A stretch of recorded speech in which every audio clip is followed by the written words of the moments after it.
Hello everybody, thank you for watching this video. Today we'll be going over a tutorial and how to use the tool GooseChase.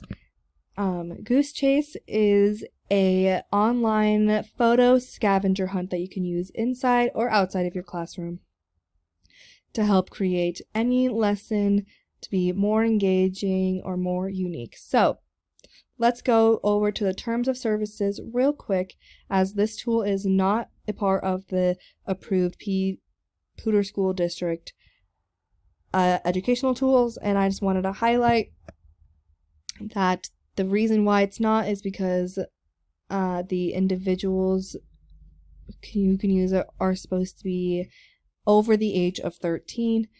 However,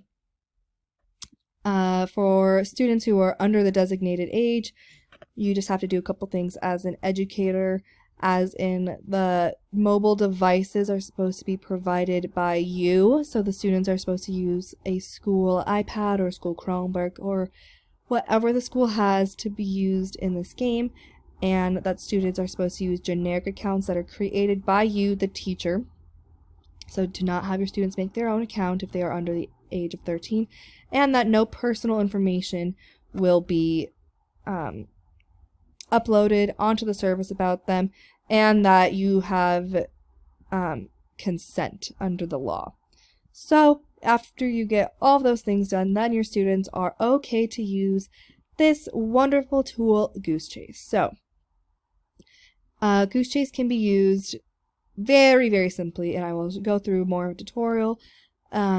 These are the different kinds of uses that people use GooseChase, and we're going to be looking at the K through 12 education aspect of it.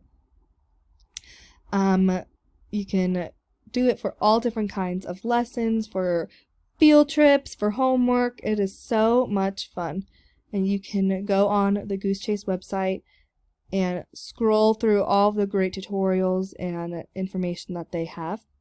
Today in our tutorial, we're going to go more in depth at the K through 12 games that they have and creating our own games. So I have created a educator account for myself, and when you create your educator account, you gain access to the EDU game library. Now this library has tons of free games that you can use and adapt to what you need. And as you can see, there's tons of games of all different kinds for any lesson you want. And you can suggest a game.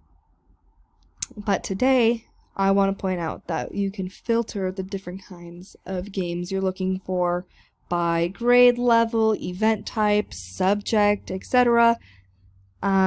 But since we are early childhood education pre-service teachers, I will go in the early childhood education section, which is kindergarten through 4th grade, and we can scroll through these real quick. You can read the different introductions to each game to see if the game would be a good fit in your classroom.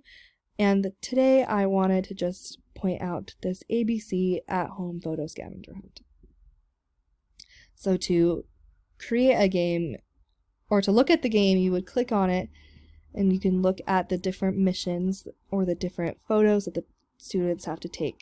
So this one's the ABC one, so they're going to go through the entire alphabet and take a picture for each letter of the alphabet.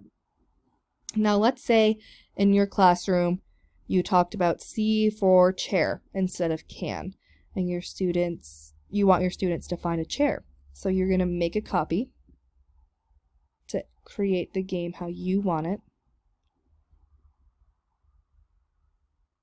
Okay, and now we are in editing mode. So in editing mode, you can scroll through all the different missions.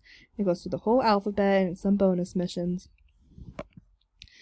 And if we want to edit, the C is for can. You have to click this edit button, and it takes you into this mission editing setting. So I'm going to change it to C is for chair. I'm going to keep the point value, and I'm going to delete take a photo of that. I'm going to say take a photo of a chair, of any chair in your home. So now the students can post a photo of it, and I'm going to save the changes. So now when it pops up, it's going to say C is for chair, any chair in your home. Alrighty, so now we know how to fix that, and we're going to go into my games. I have done this a couple of times, so that's why there are so many of those duplicates. I have started a game for our education class, so I'm going to click it to continue to edit. And when you create your own game, you have to go through all the different kinds of game info. So we're going to put our own game image, so ours is just a goose for GooseChase, a game name, a game description, game location, and a game password, which is optional, but I gave it in our game, so only the students in our Education 331 class can participate in this scavenger hunt. So, to go over to the missions, you go to the left side of your screen on the toolbar and click missions, and it'll pop up with the missions. Now, these are the two that I have created. I'm going to create one more with you here. So if you want to add a mission to a list, you click add mission to list. You can add a name, so I'm going to call it High Five. I'm going to give the points 400, which is just the same as my other missions. The mission description will be post a picture of an air high five when you are done watching this screencast. And I'm going to allow it to be a photo or a video in case people want to show them giving them an air high five. And I'm just going to click Save Changes, and that will add my mission to my list. So to post the game, you're going to go all the way over on the left-hand toolbar again to go Start and Stop. And you can have your game be manual, where you can start and stop it in your own classroom if you want the students to participate in the scavenger hunt during a specific lesson. I'm going to have my game be automatic, and I'm going to have the start time, end time be during fall break, and the end time right before our class the first Friday we come back from break. So it'll start on Friday at midnight, so anyone who watches the screencast will be able to play this game. And I will have the link in the comments of this video. And I want to point out that there is a game code right over here in the corner of IG4WLR that you may need to use in the game. And to finish off this screencast, I'm going to quickly go into the ISTE standards for students, and I want to point out that GooseChase, though it is such a fun scavenger hunt game, does fall into these different kinds of standards.